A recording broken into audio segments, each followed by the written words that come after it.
Olá, tudo bem, gente? Você está aqui no canal Outro Livro. Hoje a gente vai falar aqui com a Raina Ellery sobre o Mas Não Guardo Rancor, o romance dela que saiu pela Patuá, saiu em 2022, da editora Patuá de São Paulo. Já comentamos alguns livros aqui no canal. Tem 104 páginas e tem um texto de orelha do Stênio Gardel, bem legal também. Seja bem-vinda, Raina. Obrigada, Ricardo, pelo convite. Estou super animada. Eu que te agradeço. Ótimo mesmo. A gente estava até conversando um pouco antes aqui sobre a nossa história em Curitiba. A gente vai falar um pouquinho Sim. depois disso. E Uhum. o romance é, em grande parte, ambientado lá.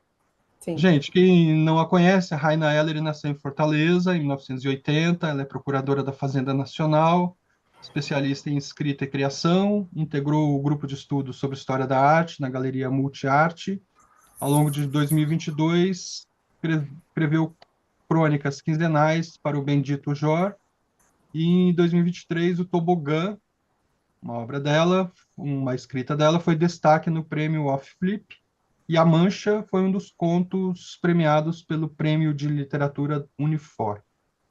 E o Mais Não Guardo Rancor, aqui a gente recomenda, depois no fim eu deixo o link para vocês. Então, Raina, eu te agradeço demais a presença, né? E também aproveito para agradecer ao Eduardo Lacerda, da Patois, que me enviou gentilmente o seu livro após o meu Sim. pedido, né? Aliás, ele me mandou uma série de romances a partir do pedido que eu fiz quanto ao seu livro, né? Eu li uma escrita, uma crítica escrita pelo Manuel Ricardo de Lima. Eu também vou deixar o link na descrição depois, que é uma crítica bem massa mesmo. E eu estou destacando essas redes do Manuel, do Eduardo, né? Porque o seu livro é o romance de uma autora estreante, nem sempre a gente tem assim Uhum. facilidade de chegar, né, a essas obras. E aqui no canal mesmo a gente procura fazer esse equilíbrio entre autores mais sedimentados assim e gente que está estreando. A gente tem, por exemplo, as conversas com a Luá Cei, com o Itanagé Coelho Cardoso, um autor de Uhum. Manaus, com a Tatiana Lazarotto, de São Paulo, todos estreantes também. Então é interessante Uhum. fazer esse equilíbrio, né? E aí eu queria te Sim. perguntar já de início, Raina, sobre essa sua condição de autor estreante, como é que foi o seu percurso de escrita e como que ele te levou para o romance Mas Não Guardo Rancor. Sim. Sou leitora. Acho que essa é a primeira frase que eu posso iniciar essa nossa conversa. Sou uma leitora desde que aprendi a ler. Então, fui amante de muitos escritores, de Machado, Dostoiévski, de Lige, enfim. E na minha profissão eu escrevo todos os dias, sou advogado, então, mas é uma escrita persuasiva, né? É uma escrita assertiva, de convencimento e sempre com a literatura do meu lado, assim. Minha literatura era um lugar onde eu treinava e lembrava do meu não saber diário, né? E depois da minha maternidade, aos 40 anos, eu resolvi fazer uma pós em escrita e criação, coordenada pela Socorro Cioli, aqui em Fortaleza, onde eu conheci escritores como Estênio Gardel, que, como você bem disse, fez a orelha, foi um grande privilégio, Liduína Benigno, Camila Chaves, enfim, não vou citar todos os escritores que estavam na turma, mas achei que eu ia fazer essa pós para ler melhor. E foi então que eu não sou aquela escritora que tem diário, que sempre teve diário, que sempre escreveu, não. A minha escrita era completando e mudando os livros que eu lia. Então, era uma escrita muito como leitora também. Então, Uhum. audaciosa, já mudei final do Tolstói, já discuti com Clarice, com Lígia, porque a minha escrita nascia da imaginação, era um diálogo com o escritor, na verdade. Então, não escrevo desde pequenininha, como muitos escritores dizem, minha escrita é bem persuasiva, sempre foi persuasiva por conta do direito. E nessa pós, falei, opa, vou arriscar, né? E o trabalho de conclusão era um romance, um livro de contos, poesia, enfim, crônica, você escolhia o gênero. Só que aí veio a pandemia, Uhum. E esse curso que era presencial virou online. Comecei a fazer muitos cursos, dentre os quais eu fiz um curso com o André Del Fuego, Diante da Escrita. E aí eu tinha um projeto que era outro, era um projeto de romance também, mas durante a pandemia, quando eu fiz esse curso com a Andrea, nasceu o prólogo do Mais Não Guardo Rancor. Uhum. E diante daquele prólogo eu falei, eu tenho uma história aqui para contar, já não é mais a que eu tinha planejado, e a escrita literária, o não planejado, é tão potente quanto o planejado, né? Então eu embarquei na construção desses personagens, e aí vem a parte da técnica, enfim, de construção de personagem, de escaletar, de estrutura, né, do enredo, enfim. E, bom, entreguei isso e ficou 2 anos parado. Ficou 2 anos no arquivo do meu computador. Uhum. E aí é que vem o grande lance, você falou do Eduardo, né, Lacerda, das editoras independentes, assim. Eu sou cria de uma editora independente porque foi aberta uma chamada nacional e depois de 2 anos eu falei, vamos ver qual é. E eu tenho um infantil também, mandei os dois. Eduardo se interessou pelos dois, o infantil estava sem ilustração, ele falou, não tenho como ilustrar agora, enfim. Mas eu quero muito publicar esse romance. E foi assim que se deu o meu percurso como autora, nova autora, assim. Foi por meio de um curso, tive muitos contatos, então, assim, até nos agradecimentos, eu falo muito do Schneider Capegiani, da Regina Ribeiro, que me acompanhou, ela foi minha orientadora na pós-graduação. Então, foi um percurso que aliou, né, uma parte técnica nesse curso, mas também a mão das editoras independentes, assim. Joia. Tem a Vanessa Ferrari aqui também, né? Sim, a Vanessa fez a leitura Os crítica. agradecimentos. Isso, a Vanessa foi minha professora no MJAF, e a Vanessa foi quem fez a leitura crítica e falou, Raina, sai mandando para tudo que aparecer. E Aham. foi o que eu fiz, né? Porque é isso, a gente quando escreve, aqui em Fortaleza agora, né, a gente está muito em evidência, muitos escritores agora publicando, mas durante esse período que eu estava escrevendo esse livro, eu levei 2 anos para escrevê-lo, é isso, é entregar e não saber o que fazer com aquilo, né? Uhum, uhum. E aí é muito bacana esse trabalho do Eduardo e de todas as editoras que têm feito esse chamamento, assim. Sim, sim.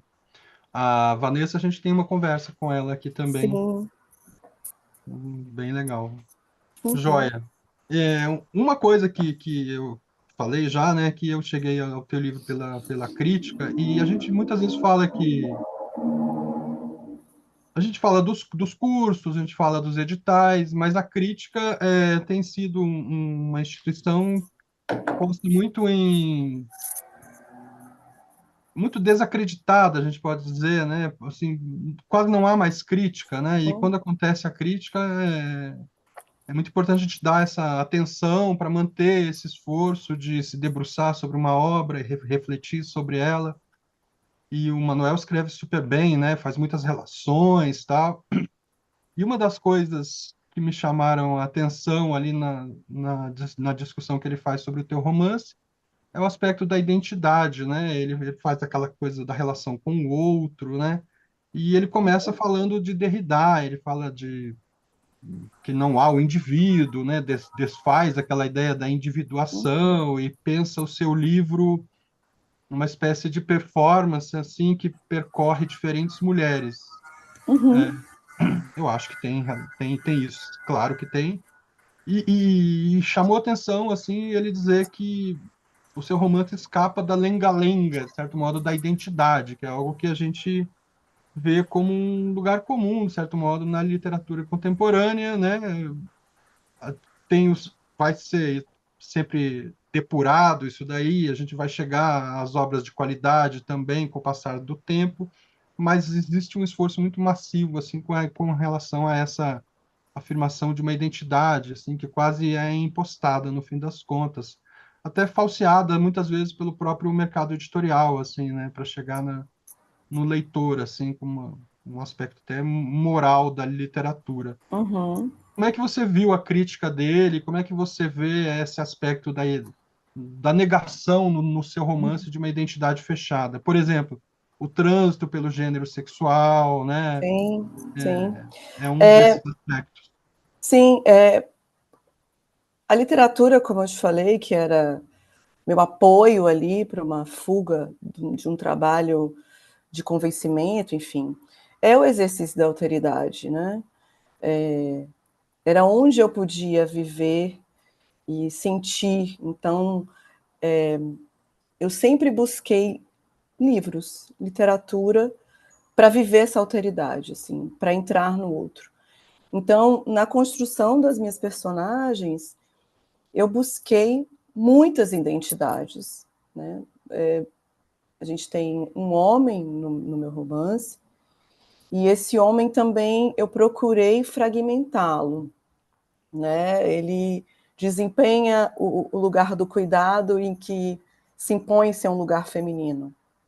Então, existe um personagem que é breve, né, masculino, e ali eu falo, bom, esse vai ser um personagem do cuidado, para quebrar também com alguns estereótipos, né, e brincar muito com a coisa do masculino e feminino, porque eu sou fruto de uma geração confusa, né? Eu sou filha de uma geração.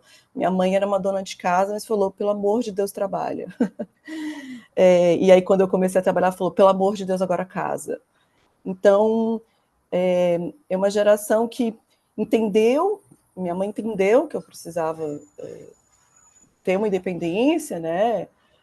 Se aliando a grandes pensadoras feministas, sem saber, mas Uhum. ao mesmo tempo ela falou, mas casa. Então, assim, essa identidade fragmentada é um desejo de refletir as muitas vozes que eu ouvi, né, que eu li durante esses 40 e poucos anos. Então, eu vim com uma bagagem de leitura que me dizia isso.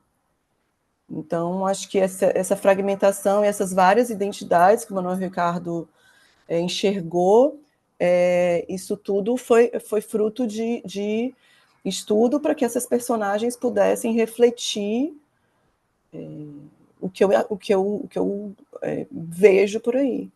Uhum.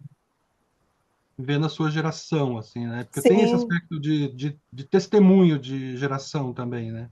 sim, sim, sim. É, eu tinha combinado com você, né, que a gente iria ler a última página aqui, acabei esquecendo, eu estava falando dos agradecimentos, né, Raina? E Ah, tem, porque você sai da ficção aqui ao fim, né, com os agradecimentos e com essa declaração. Enquanto escrevo, sinto uma presença ao olhar para minha imagem refletida na tela do computador. Uma santa me espia, quer entrar no meu corpo, transverberar. A mulher devotada, aquela que ama incondicionalmente a família e que por ela se sacrifica, me persegue em atividades que antes da maternidade eram inocentes. Por vezes, sinto pontas de lanças quererem ferir meus desejos e com fogo cauterizar a minha liberdade de ser mulher.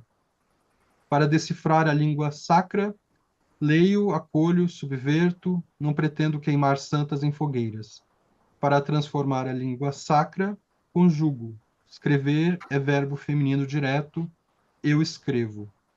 Isso foi escrito a partir do romance? É um outro texto que você montou em relação ao romance? Como é que foi? Por que tá esse trecho sim. final? Bom, eu mandei o original para o Eduardo, e aí ele voltou com uma devolutiva e falou, Rainer, eu queria um colofão, um colofão. E então o texto já pronto há 2 anos, como eu te disse, paradinho, eu falei, bom, vou escrever. Podia ser literatura, ele deixou muito, podia ser arte, enfim, uma literatura, mas um poema, enfim. E eu quis fazer esse pequeno texto com uma linguagem poética, mas, enfim, algo que fala sobre mim.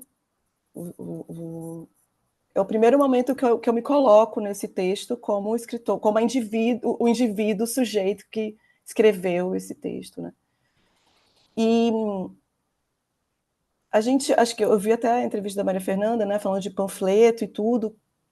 É muito difícil você, falando de feminismo, e falando de mulheres, e falando de 6 personagens tão densas, né, você não levantar uma grande bandeira, assim, né? Então, no final, no colofão, eu falei, bom, deixa eu agora, Raina, sujeito, me posicionar. E é isso, eu não quero queimar santa em fogueira, não é a hora de queimar santa também, né? Mas nem a bruxa, claro. Então, acho que o colofão veio só para me colocar como um sujeito e me apropriar desse texto, né? Que, como você disse, é isso, é muito fragmentado. Então, é como se fosse organizador esse colofão.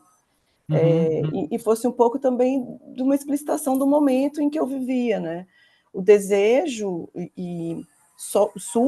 surgiu depois da maternidade, desse lugar incrível, mas muito, não quero usar a palavra escravizante, mas muito preso também, né? Muito aprisionador. Então, eu preciso me apropriar do meu desejo de escrita. E para isso eu tenho que dizer, filha, sai do escritório que a mamãe está escrevendo. E não me chicotear com isso depois, né? Então, acho que é também um lugar de expurgar mesmo essa santa. Eu falo muito de religião, né, no livro. Sim. Tem a Santa Teresa que está sempre ali nesse dor, nesse gozo. Então eu quis trazer um pouco também desse relato, dessas pontas de lança.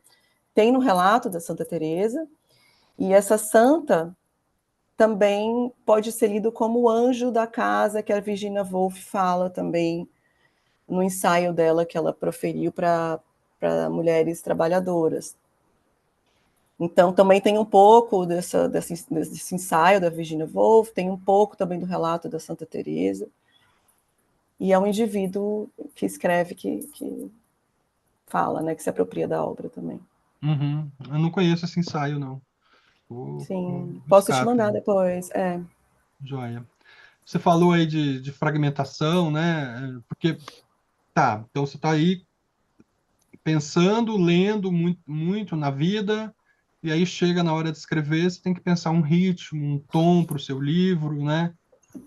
E o seu livro, o seu romance é uma narrativa assim acelerada, Uhum, os tempos pulam, né? Tem bastante fragmentação, tem muita velocidade, eu diria. Acho que mais que fragmentação, eu diria que tem velocidade ali. E é um romance relativamente curto, daria para pensá-lo até como uma novela, assim, se a gente fosse uhum, ser sim, conservador, assim, em termos de gênero textual, assim, né? Falar como uma novela. Também sim. parágrafos curtos, o Stênio fala disso no texto de orelha dele. Mas é um livro que ele não é, assim, massivo. Ele é poroso, sendo compacto, eu diria, né? Junto tem uma voz que se quer sincera, assim, essa voz narrativa, uma voz da sinceridade ali, que põe um pouco o seu romance no plano do testemunho. A gente poderia pensar assim, e todo testemunho a gente sabe também que é um discurso com alguma urgência, né? A gente pode pensar nesses termos.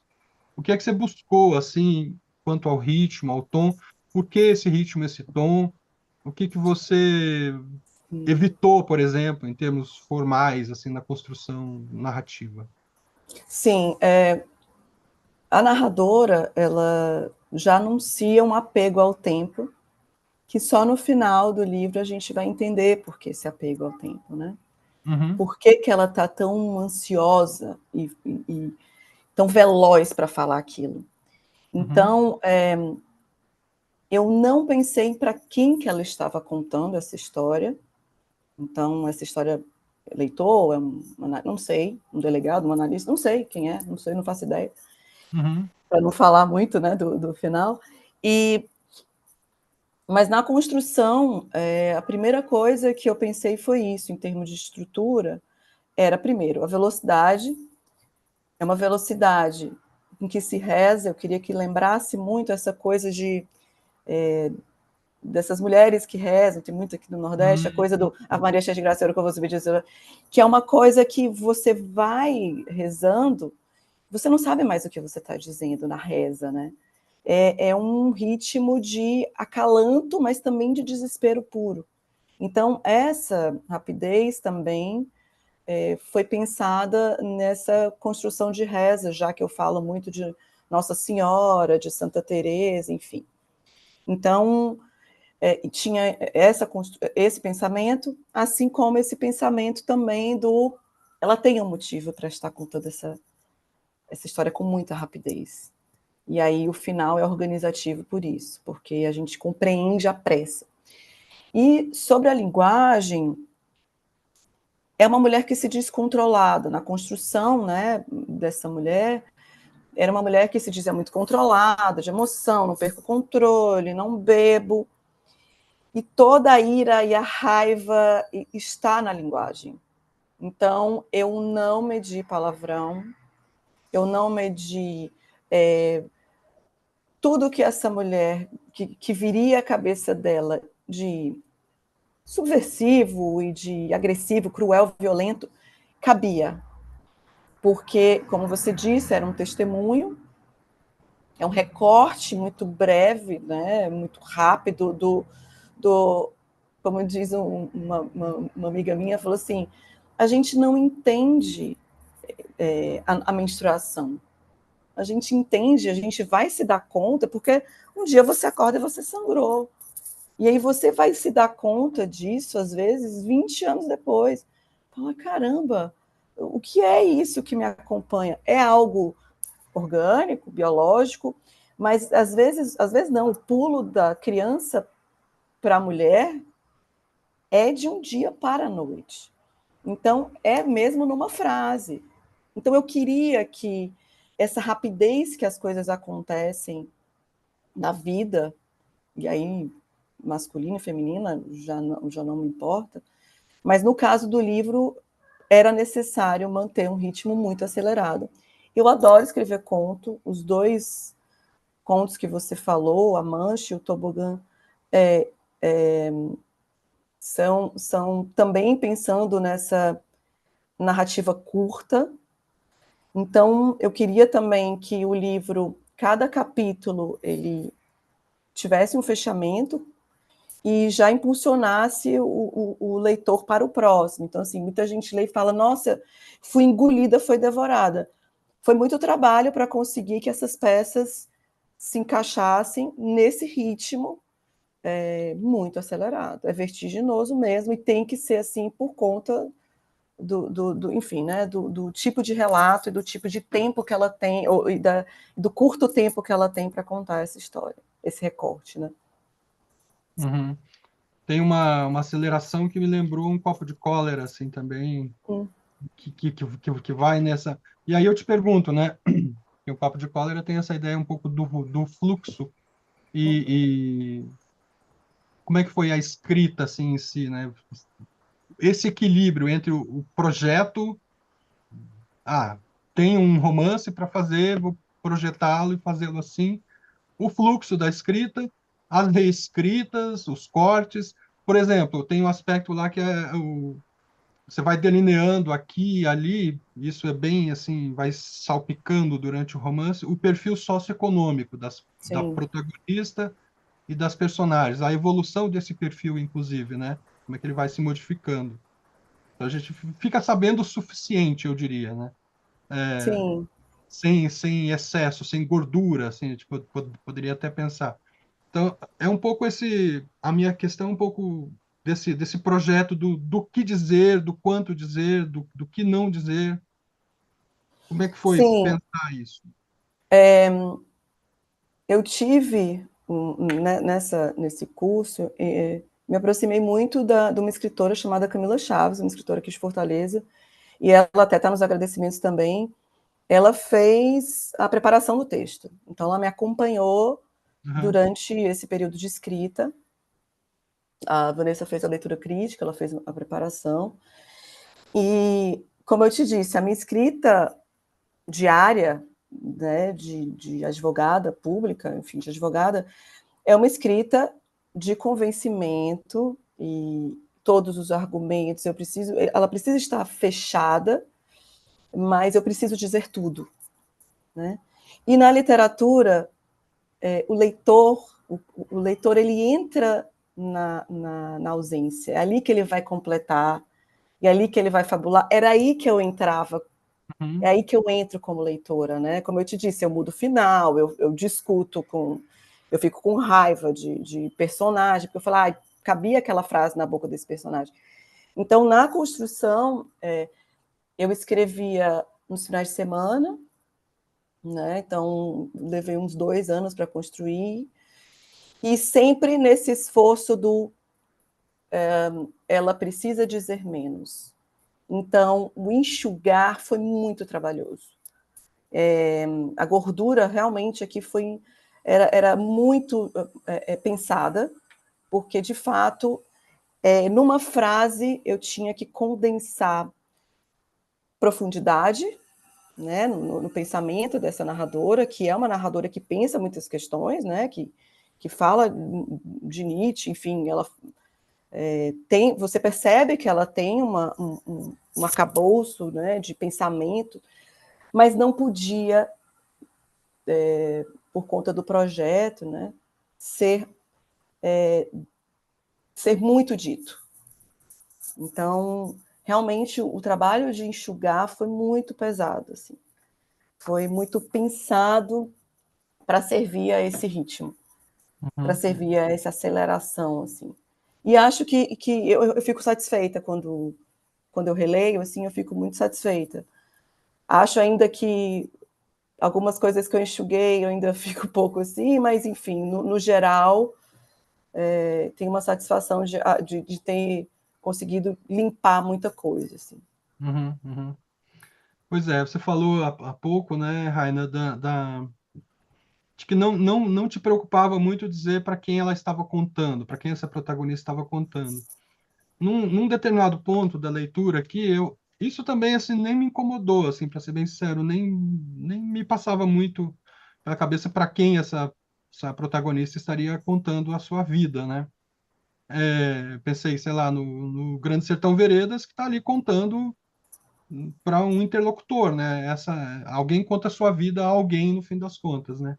Uhum. O que eu anotei aqui num determinado ponto é por que está contando isso. Por que está contando a sua vida? Foi um pouco a pergunta que eu me fiz. Na crítica do Manuel, ele fala, eu até anotei um trechinho aqui que diz assim: entre as personagens não há piedade nem penitência, não há perdão nem vítimas, todas são algozes de si mesmas e de todas as outras. É, então, essa condição imperativa do seu texto tem um poder enorme sobre quem está lendo ali, que não é da conciliação, não é do pacto, é, Não. e assim como entre as personagens. Então, assim, a situação que ele descreve no plano narrativo ali, do enredo e tal, também acontece no plano da leitura, eu diria, porque não tem essa piedade, essa penitência com o leitor também. Como é que Uhum. você pensou isso, assim, e que tipo de retorno você teve do teu romance? Ou seja, a relação da tua escrita com quem lê o teu livro, no fim das contas, né? Você falou aí do porquê, né? Porque sim. Tem uma Uhum, coisa dessa mulher que é, como você disse, impositiva. É uma voz, eu não vou dizer que ordena, mas que ela é imperativa. Então, assim, ela vai contar, né? Então é um porquê. Porque ela vai contar, porque ela decidiu, como começa, né, na primeira frase do livro, não conheci o filho da puta que fudeu minha mãe. Nessa hora você fala, oi? Então, por isso que eu te falei lá atrás, a linguagem para mim era muito importante, porque precisava refletir o tamanho de ironia, de engasgo, de violência, de raiva que essa mulher achava que controlava e recalcava, né? No fim das contas, é uma grande recalcada, eu acho, né? Então, o retorno tem sido incrível. Existe muito esse fato fui engolida pelo livro, devorei. É sempre uma coisa muito violenta que volta, assim. Aham. Peguei, não consegui largar. Então, os retornos são esses. E é curioso, porque alguns homens que leram, os homens adoram algumas cenas, né? Mas existe uma coisa mas será que você não exagerou no palavrão? E aí eu fico sempre com esse pensamento, assim, de engraçado, nenhuma mulher me confrontou com isso. Ah, teve isso. Teve, e é muito curioso, porque e fala sobre o leitor, né? Sobre o que ele espera que uma mulher diga. Uhum. Então, algumas palavras, podia ser mudada essa palavra, por que essa palavra? E é isso, essa narradora, ela foi construída para não segurar a palavra, por Uhum, mais uhum. cruel que seja, né? Pois é, ela é cruel, tal, mas também é irônica, né? Tem uma ironia nessas próprias interlocuções, né? Por exemplo, abri aqui no capítulo 16 e diz assim: Você imagina o que é um ônibus cheio de pretensos artistas, baseado, vinho barato e 3.000 quilômetros de estrada? Então, esse você vai novamente puxando o leitor aqui para a história, né? E eu acho que, como você disse também, cada capítulo funciona um pouco como um conto, né? E eles são, assim, construídos numa linearidade ali que não nos deixa largar o livro, né? Até também pela dimensão do livro, a gente vai e embarca mesmo. Sim, Tem sim. essa urgência toda junto. E no prólogo já surgiu essa frase, não me interrompa. O prólogo já anuncia uma ordem, não me interrompa, algo que tenha pego. Então, é essa narradora que te convoca a entrar no tempo dela. Ela te convoca a entrar no tempo dela. Então, esse você é você leitor. Então, Pois é. muito do trabalho de construção mesmo dessa voz, né?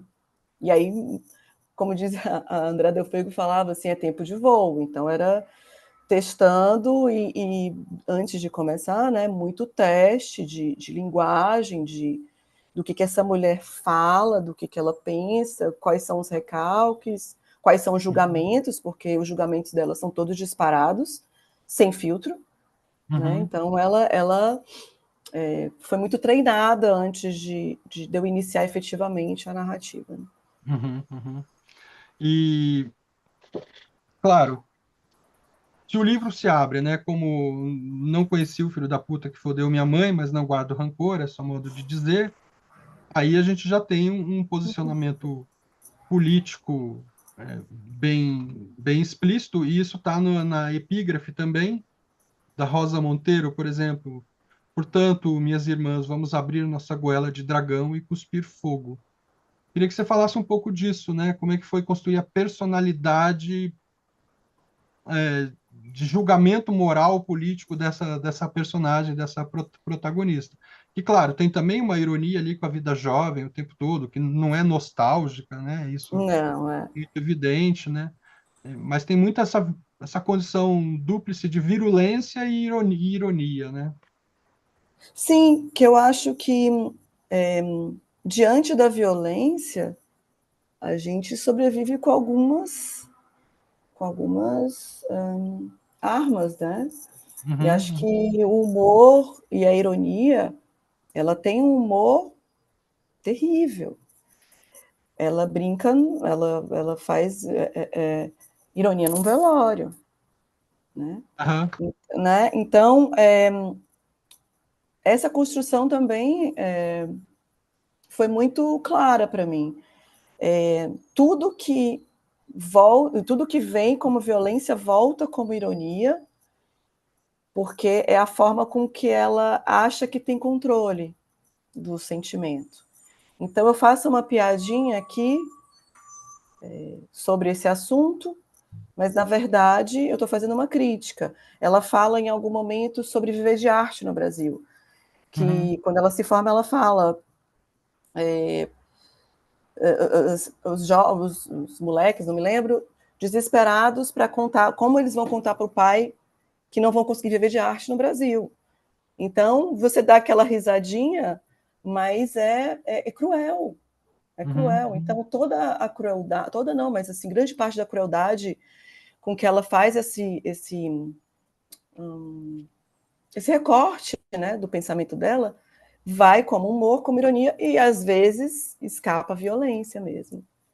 E a Rosa Monteiro tem um livro que eu gosto muito, chama Nós Mulheres, que durante o processo de escrita eu li, conta a história de algumas, não lembro quantas mulheres, não sei se 12 mulheres, e a Rosa, quando terminou de escrever esse livro, ela recebeu muitas cartas, tem muitas histórias cruéis, de mãe que assassina filho, enfim. E uma das cartas que ela recebeu dizia assim: obrigada, essas mulheres são heroínas. E aí a Rosa falou: não, eu quero a vilania também. Eu quero, para ser mulher, eu também quero ser a vilã. Então eu acho eu acho não, essa narradora foi pensada assim. Ela sofre, né? Mas ela também é algoz, ela também faz ela também provoca, né? E isso também com a cidade, né? No fim das contas, né? Porque a gente estava comentando a nossa relação próxima com Curitiba, né? Você e eu fomos para Curitiba na faixa dos 10 anos ali, vivemos Uhum, a adolescência ali, pelo menos, em tempos diferentes, claro. Você nos anos 90, eu nos anos 80. A cidade é muito. A cidade pede isso, de certo modo, também, né? A cidade tem uma impostação, aquela fama do topete entre tímido e arrogante, né? Que afasta o outro, tá? Altamente criticável, né? Então, como é que foi, assim, retomar essa ambientação aí na tua cabeça, sim. escritora? Eu estou há muitos anos, eu saí de Curitiba em 95, mas ainda tenho laços de amizade profundos. E eu fui a Curitiba, acho que uma ou duas vezes durante a escrita, porque uma das cenas para mim precisava ser na Praça do Homem Nu. Precisava. Uhum, Eu acho aquela praça lindíssima e tem um simbólico muito grande, né? Que é aquela estátua enorme e de um homem nu em pé e a mulher está sentada, assim, né? uhum, Então, Curitiba tinha que ser um personagem, assim. Eu precisava que fosse ambientado lá, primeiro por conta disso, é uma cidade lindíssima, né? Uma cidade organizada, limpa.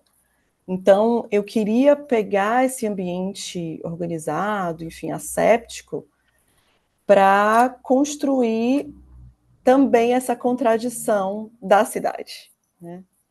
Que é uma cidade contraditória, como todas as outras. Tem essa coisa da solidão, né? De Curitiba, de uma coisa do poucos amigos, todo mundo muito fechadinho. Então, eu queria que Curitiba fosse o lugar também para ter essa coisa do frio, né? Também brincar com a coisa da frieza. Então, tem algumas uhum. cenas, acho que duas ou três, que ela fala do frio, né? Ela chegando numa festa. Então, tem isso de falar do frio, tem o Lago da Ordem também, que tem uma cena importante. E foi pensado para Curitiba também expor um pouco dessas contradições. E uma Sim, apesar... crítica aí.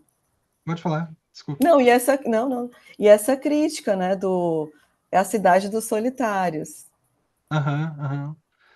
que o texto do Manuel já fala também, né? Apesar do frio que fazia em Curitiba, cheguei suada e demorei a prestar atenção naquela maldita pelada, que é o trecho da Copa, né? Exatamente. Sim, sim, Final da Copa do Mundo, né?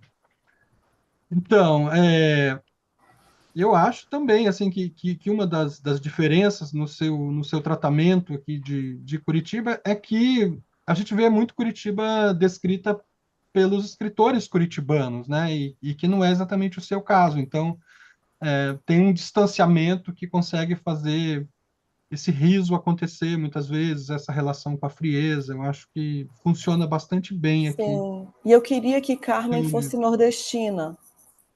Era Uhum, importante para mim essa personagem nordestina em Curitiba.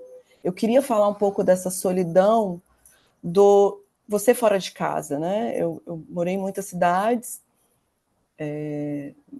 enfim, 5, 6 cidades, e essa uhum, solidão também, acho que são personagens muito solitárias, né? Todas. Mas eu queria também a solidão dessa pessoa, porque tem uma hora que ela fala, ninguém sabia nada sobre Carmen. E essa mulher que as pessoas olhavam, não sabiam nada sobre ela, muito livre, e essa solidão dessa mulher, que era acompanhada de Lexotan e Coca-Cola, porque ela não tinha ninguém. Ela ia dançar com os filhos da amiga, ou com os amigos da filha, né?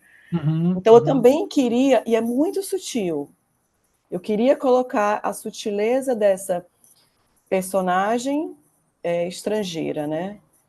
E aí, enfim, coloquei uma cearense, e aí, claro, para também puxar a sardinha um pouco, né, por uma coisa, e coloquei Fagner tocando em Curitiba. Enfim. sim, aparecem muitos trechos de canções aqui no livro. Isso é um recurso narrativo também, né, no fim das contas. Sim, sim, E- e também foi pensado nisso, todos os cantores, ou quase todos que eu invoco, têm também essa identidade fragmentada, assim. Então, uhum, eu invoco uma voz feminina de Gal, invoco o feminino do Ney, então também brinco um pouco com esses artistas que aparecem uhum. na narrativa, né? Sem ficar justificando, eu acho que a coisa assim que me atraiu no seu livro é essa ausência de justificativa Uhum. narrativa, né? Que, como a gente Sim, falou, sim, não tem gordura, também não tem isso, né? Não tem assim esse pacto, digamos assim, não é requerido, não é sim, justificado sim, e essa crueza no fim das contas que eu acho que faz a coisa funcionar bastante bem. sim, sim, sim. É, É. Uhum. que você está planejando, Raina? Vem livro para aí pela frente? Está com outro projeto já? Sim, eu tenho um infantil já pronto, está em fase de ilustração. O Tadeu Dias, o mesmo que fez a capa do meu livro, é um artista cearense que eu gosto muito, e ele vai ilustrar esse livro, isso. Isso é uma tela do Tadeu Dias, um pastel seco, e ele vai ilustrar o infantil. O infantil é um livro que se passa no Cariri, se passa aqui no Ceará, chama o Bode Azul, aí foge totalmente, ele não é tão rápido, ele é mais poético, né? Então, ele acho que, não sei se esse ano, talvez no próximo. Eu participo também, acabei de finalizar um conto que a gente vai homenagear Fausto Nilo. Fausto Nilo aniversariou esse ano, Uhum, 80 anos. Então, eu estou uhum, participando de uma coletânea de livros inspirados em músicas do Fausto Nilo, também deve sair até o final do ano, salvo engano, pela editora Folheando. Stênio também está participando de outra coletânea acho que Stênio não está nessa, desculpa, do Fausto Nilo. Mas é o coletivo Delirantes, é um coletivo que eu faço parte. E já estou com outra história em processo estou pensando num taxista, então estou bem animada para uhum, falar sobre esse homem. Agora estou com esse outro projeto, mas aí ainda em início de escrita. uhum, uhum. Tava pensando também que dá para esse monólogo aqui dá para ir para o palco também, né? Acho que é uma coisa assim a se Sim, pensar em algum momento aí. e aí, enfim, eu sempre escrevo conto, então sempre estou escrevendo conto, e como eu te disse, ou para uma coletânea, ou então tenho muitos aqui, não sei se um dia reunir, parar, reunir, tentar também publicar um de contos, mas assim, projeto mesmo é um infantil, e esse início de escrita do meu taxista, que ainda não tem nome, enfim, Uhum. ainda Mas tá que saltando. bom que você gostou e pegou o gostinho da publicação e tal, e a coisa vai andar aí, de certo Sim, modo. sim, sim, sim.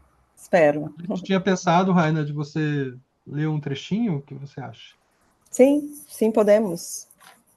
E que você quer ler? Então, já que você falou da Copa do Mundo, né, Aham, porque também brinca com essa coisa do futebol, vou ler esse trechinho, certo? tá. Em julho de 1998, decidimos assistir a final da Copa do Mundo. Odiávamos futebol e toda aquela comoção em torno de uma bola, mas uns piás da faculdade nos convidaram para acompanhá-los e, na falta de algo mais produtivo para fazer, fomos. Peguei um ônibus lotado de torcedores uniformizados e segui para um bar chinfrim do Largo da Ordem. Fui em pé, segurando no cano com força para não cair. O motorista de ônibus é perverso, freia com violência sempre que está carregando gente de pé, não confio. Senti um puxão na minha mão esquerda, uma cigana, pele encardida, vestido azul. Mal pude afastá-la quando me disse com os olhos translúcidos: sei que tu não estás preparada para ouvir, mas tu vai matar tua mãe. Meu coração pulou no pescoço. Puxei minha mão, a corda da parada e saltei 3 linhas antes do meu ponto. Corri feito cachorro atrás de moto. Apesar do frio que fazia em Curitiba, cheguei suada e demorei a prestar atenção naquela maldita pelada. Matar? Cigana filha da puta. Quem era ela para me dizer o que iria fazer no futuro? Eu comandava a minha vida. Ponto.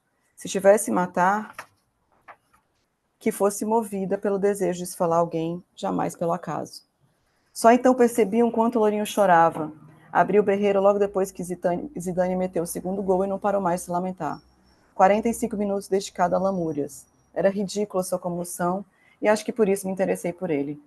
Depois de terminarmos de tomar no cu e mais um gol, Tônia, vestida com as cores da bandeira francesa, disse: Gostou do Lourinho? Então vou abocanhar o moreninho. Vamos festejar. Justamente o que eu precisava para esquecer do oráculo de babados azuis. Tônia montou o esquema tático perfeito. Vai pela direita, eu pela esquerda, desvia dos obstáculos, só não foge do centroavante. Vai que ele mete 3 gols também. Era a técnica perfeita. Não demorou para línguas serem enlaçadas e outras partes do corpo também. Ela sabia que eu era virgem e me alertou que, quando acontecesse, eu precisaria relaxar, pois quando mais relaxada eu estivesse, menos dor eu sentiria. Lembrei de novo de Santa Teresa, dor e gozo juntos novamente. Depois, é só ensinar o rapaz a usar a língua. Diga a ele que é como beijar na boca. A língua não pode ficar dura, não tem mistério. Tenho pena de homem que não sabe chupar direito. Completou a sentença. Então, tem toda essa. Obrigado, Raina. Tem toda essa ideia do romance de formação, né? Uhum, uhum, Da uhum. construção de uma personalidade a partir de negações de relações humanas, de relação com o lugar. Com o E isso tudo corpo, né? com o corpo, com os lugares do desejo, né? Dos desejos, a gente pode pensar assim também, né? Uhum. Muito massa mesmo. Te dou os parabéns. Recomendo. Eba. Vou deixar, vou deixar o link aqui para as pessoas adquirirem no site da Patuá e por aí. Te agradeço, Raina. Ellery, foi ótimo papo. Também passou rápido. Senti que passou rápido. Sim, passou super rápido. Obrigada, Ricardo. Foi incrível a conversa. Joia. Bom trabalho. Então é isso, gente. Obrigado por assistirem aí. Até semana que vem com outro livro. Um abraço. Tchau, tchau.